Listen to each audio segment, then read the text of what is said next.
میں آپ کے سامنے 2 حدیث پیش کروں گا جس کے اندر نبی کریم صلی اللہ علیہ وسلم نے بہت بڑا میسج دیا ہے۔ جب کوئی شخص تم سے بات کرے پھر ادھر ادھر دیکھے تو وہ کیا ہے؟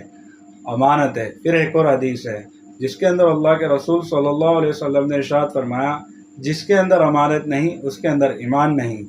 ان 2 حدیثوں میں ہمیں کیا میسج ملتا ہے اس کو ہم سمجھنے کی اب کوشش کرتے ہیں۔ پہلی حدیث کے اندر تو یہ میسج ملتا ہے کہ کوئی شخص آپ سے بات کر رہا ہے اور ادھر ادھر دیکھ رہا ہے، یعنی اس کے دیکھنے کا مطلب یہ ہے کہ وہ بات آپ تک سیمت رکھنا چاہتا ہے، اس راز کو کسی کے سامنے ظاہر نہیں ہونا دینا چاہتا، یعنی وہ اس کے بزنس سے ریلیٹڈ بھی بات ہو سکتی ہے، اس کی فیملی سے جڑی ہوئی بات ہو سکتی ہے، کوئی سی بات ہو سکتی ہے، وہ کیا کرنا چاہتا ہے لوگوں کے سامنے ظاہر نہیں کرنا چاہتا۔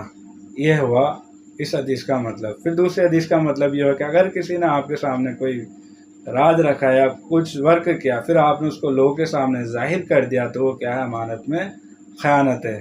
یعنی کہ کسی نے آپ کے پاس کچھ پیسے رکھے پھر آپ نے اس میں سے پیسے اٹھا کر اپنے لیے استعمال کر لیے تو وہ بھی امانت میں خیانت ہے۔